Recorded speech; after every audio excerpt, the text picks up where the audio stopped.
Hello dear student, कैसे हो आप सब लोग। मैं हूं डीआरएक्स दिवेश पाल और आज की क्लास में आपका बहुत बहुत स्वागत है। आज हम जो टॉपिक पढ़ रहे हैं, टॉपिक का नाम ही नहीं है, तो हम लोग पढ़ रहे हैं कि जो प्रोकैरियोटिक कोशिका है उसमें कितनी लेयर्स होती है, क्या क्या रूपांतरण होते हैं, वो सारी चीज़ें पढ़ रहे हैं हम लोग। पिछली क्लास में हमने डिस्कस किया था, तो चलिए आगे की बातें हम लोग करते हैं। तो आगे की बात यह है कि जो ग्लाइकोकैलेक्स है, ग्लाइकोकैलेक्स विभिन्न जीवाणुओं में रचना एवं मोटाई में भिन्न होती है। ठीक है, क्या बताया? विभिन्न जीवाणु, क्योंकि बैक्टीरिया भी अलग अलग होंगे, तो हर एक बैक्टीरिया में इसकी रचना अलग होगी, इसकी मोटाई अलग होगी। ठीक है, कुछ में यह ढीली आच्छाद होती है जिसे अवपंक परत कहते हैं, वह दूसरों में यह मोटी व कठोर आवरण के रूप में हो सकती है, जो संपुटिका या कैप्सूल कहलाती है। वेरी इंपॉर्टेंट, नीट में कई बार क्वेश्चन आए हैं। ठीक है, चलो इसको देख लेते हैं हम लोग। तो कहानी ये है कि पहले तो कहानी क्या है इसको देख लेते हैं हम लोग। कहानी आपको पता है क्या? कि कहानी ये थी कि बैक्टीरिया में जो है कितने आवरण होते हैं? तो 3 आवरण होते हैं। क्लियर है? तो ये बना लेते हैं हम लोग। ये पहला आवरण हो गया पोलियो इसको, पर कोई बात नहीं। ये जो है सेकेंड आवरण, इसके बाद हम लोग बना लेते हैं थर्ड आवरण। आपको याद है कि 3 आवरण कौन कौन से हैं? सबसे बाहर वाला कौन सा है? तो ये है ग्लाइको, 1 मिनट, ग्लाइकोकैलेक्स। ठीक है, स्पेलिंग आप देख लेना, गलत हो सकती है। हिंदी में आपके सामने लिखा है ग्लाइकोकैलेक्स। अच्छा, ये याद रखना, इसको हिंदी में ग्लाइकोकैलिक्स कहते हैं, इंग्लिश में ग्लाइकोकैलेक्स कहते थे, तो प्रोनाउंसिएशन का अंतर होता है। तो ये याद रखना, ये 2 टाइप की होती है। ठीक है, 2 टाइप की होती है। क्या बताया? अगर ये जो है ढीली आच्छाद होंगी,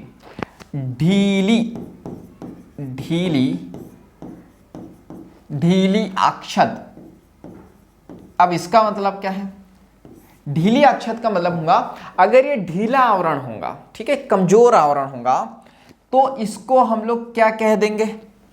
चलो अभी देखते हैं, अवपंक परत कह देते हैं। क्लियर? क्या कह देते हैं? इसको हम लोग कह देते हैं अवपंक परत। इसको इंग्लिश में कहते, देखो इंग्लिश में मैं लिखता नहीं हूं, बस बोल देता हूं, तो आप याद रखना, इसको स्लाइम लेयर कहते हैं। ठीक है, क्या कहते हैं? स्लाइम। अच्छा, ये इंग्लिश में जो ना, मैं जब आपको अभी तो एनसीईआरटी पढ़ा रहा हूँ, अगर मैं लेक्चर लूंगा, अगर मुझे समय मिला और अगर मैं लेक्चर लूंगा ना, तो तब वहाँ पे इंग्लिश, हिंदी सारी चीज़ें और प्रॉपर जो है वहाँ पे थ्योरी नहीं रहती, वहाँ पे सिर्फ जो है वही मटेरियल रहता है जो नीट के लिए इंपॉर्टेंट होता है, इसलिए लेक्चर इंपॉर्टेंट होता है। एनसीईआरटी तो हमको सारी पढ़नी पड़ती है, वहाँ मतलब मेरी मेहनत होती है, आपकी मेहनत नहीं होती है। आप मतलब एनसीईआरटी को पूरा पढ़ना होता है, और जब एनसीईआरटी में इतना समय लगता है, तो जब नोट्स पढ़ते हैं तो इतना सा समय लगता है। चलिए, तो इसको क्या कहते हैं? स्लाइम लेयर, भूलना नहीं है। क्लियर है? इसके बाद में दूसरों में यह मोटी व कठोर आवरण के रूप में हो सकती है। थोड़ा सा गिरने का भी डर रहता है, यहाँ पे प्लेटफॉर्म है, कई बार गिर जाते हैं। ठीक है, चलिए, तो यहाँ पे जो है इसको कहते हैं संपुटिका या तो फिर कैप्सूल। क्लियर है? क्या बोला?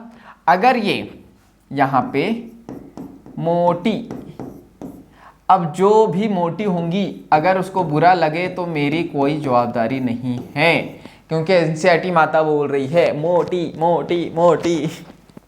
ठीक है, तो जो मोटी होंगी वो क्या होंगी? जो बहुत ज्यादा मोटी होंगी उसे कैप्सूल खाना पड़ेगा। इस तरह से याद रख सकते हो आप। तो इसको क्या कहेंगे हम लोग? कैप्सूल कहेंगे, या इसको हम लोग क्या कहेंगे? संपुटिका।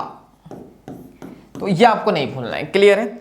या तो इसको आप, तो ये याद रखना, कई बार क्वेश्चन क्या आ जाता है कि बैक्टीरिया में सबसे बाहरी आवरण कौन सा होता है। अब मैंने पढ़ा है आपको ग्लाइकोकैलेक्स, ग्लाइकोकैलेक्स ऑप्शन में ही नहीं है, फिर क्या करूंगा? तो फिर ऑप्शन में क्या रहेगा? या तो स्लाइम लेयर रहेगा या तो फिर रहेगा कैप्सूल। तो ये नहीं भूलना है। क्लियर है? चलिए आगे देखते हैं।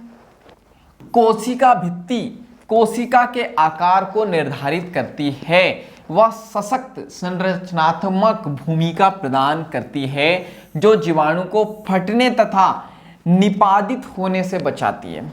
तो सेकंड क्या है? सेकंड है सेल वॉल, जिसको कोशिका भित्ति हम लोग कहते हैं। तो ये क्या करती है? कोशिका को फटने से क्या करती है? बचाती है। तो ये आपको याद रखना है कि इसका काम क्या है? कोशिका को सुरक्षा देने का काम इसका है। इसके बाद हम लोग बात करते हैं जीवद्रव्य झिल्ली। जीवद्रव्य झिल्ली, जिसको कोशिका झिल्ली भी कहते हैं, प्रकृति में वर्णात्मक होती है और इसके द्वारा कोशिका बाह्य वातावरण से संपर्क बनाए रखने में सक्षम होती है। संरचना अनुसार यह झिल्ली यूकैरियोटिक झिल्ली जैसी होती है। क्लियर है?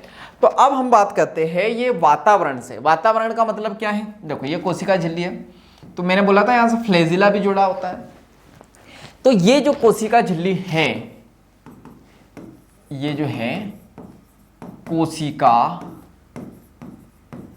झिल्ली। क्लियर है? तो ये जो कोशिका झिल्ली है, अब दूसरी कोशिका से अगर इसको कुछ मटेरियल चाहिए, भाई हमको भी पड़ोसी से कुछ ना कुछ चाहिए होता है ना, कभी कुछ कमी आ जाता है, तो इसको भी वातावरण में जो भी बैक्टीरिया होगा उससे कुछ चाहिए, तो वो संपर्क किससे करेगा? कोशिका झिल्ली से। क्लियर है? चलो तो ये याद रखना। चलो इसको भी मैं फंक्शन लिख देता हूं। ये वातावरण से जो है संपर्क बनाने में मददगार होता है। क्लियर है? तो ये याद रखना। राइटिंग गंदी है, कंटेंट अच्छा है। चलिए इसके बाद हम लोग बात करते हैं एक विशेष झिल्ली में ही संरचना जो जीवद्रव्य झिल्ली, अच्छा आपको दिख नहीं रहा ना, तो एक विशेष झिल्ली में संरचना जो जीवद्रव्य झिल्ली के कोशिका द्रव्य में फैलाव से बनती है, जिसे मीसोसोम कहते हैं। पहले ही हम लोग बात कर चुके हैं। ठीक है? तो ये याद रखना, यहां से ये कोशिका झिल्ली जो है ना इस टाइप से फोल्ड हो जाती है। तो ये आपको याद रखना है कि कोशिका झिल्ली जो है, अच्छा वो इससे पहले जो बताया था ना, वो यूकैरियोटिक का मैंने बताया था कि डायग्राम था, लेकिन मैंने उसको समझाने की कोशिश की थी। तो यहाँ पे ये जो है इस टाइप से जो है ये फोल्ड हो जाती है। तो आपको ये याद रखना है कि फोल्डेड स्ट्रक्चर को क्या कहते हैं हम लोग? इसको कहते हैं मीसोसोम। वेरी इंपॉर्टेंट, तो ये भूलना नहीं है। ठीक है? यह फैलाव पुट्टिका, नलिका व पट्टिका के रूप में होता है। जैसे मैंने बोला ना, ये जो कोशिका झिल्ली फैल जाती है, तो किसके रूप में फैलेंगे? पुट्टिका के रूप में फैल सकती है, नलिका के रूप में फैल सकती है, या पट्टी के रूप में फैल सकती है। यानी कि ये जो मैंने आकार बताया ये अलग अलग हो सकता है। क्लियर है? यह कोशिका भित्ति निर्माण डीएनए अच्छा इसके काम बता रहे देखो। तो एक कोशिका झिल्ली के निर्माण में डीएनए प्रतिकृति, डीएनए प्रतिकृति का मतलब क्या होता है? डीएनए रेप्लिकेशन, यानी एक डीएनए से दो डीएनए बना। तो जब भी प्रतिकृति आए ना, आप फोटोकॉपी याद रखना कि एक से दो बना देना। इसके बाद में इसके संतति कोशिका में वितरण को सहायता देती है, यानी संतति यानी एक से दो कोशिका बनाना। ठीक है? यह श्वसन, वेरी इंपॉर्टेंट, देखो क्या है, इतने सारे फंक्शन है, याद नहीं रखोगे चलेगा, लेकिन इसका एक फंक्शन याद रखना बहुत जरूरी है। ठीक है? कौन सा याद रखोगे? तो ये फंक्शन आपको याद रखना है श्वसन का, कि किस में मदद करता है? श्वसन में। वेरी इंपॉर्टेंट क्वेश्चन आता है नीट में, याद रखना। ये भी क्वेश्चन आता है कि कौन से कोशिकांग के समान काम करता है, तो ये याद रखना है, ये जो है माइटोकॉन्ड्रिया। अगर इधर नहीं दिखेंगे ना तो आप समझ जाना, आप मतलब थोड़ा सा इधर नहीं दिखेंगे तो समझ जाना कि माइटोकॉन्ड्रिया के समान काम करता है, ये आपको याद रखना है। चलो आगे देखते हैं, क्योंकि माइटोकॉन्ड्रिया भी श्वसन का काम करता है, तो ये वाला इसका फंक्शन नहीं भूलना है। फिर इसके बाद क्या कहते हैं? स्त्रावी प्रक्रिया, यानी कि बहुत सारी चीजें स्त्रावित करने का काम करता है।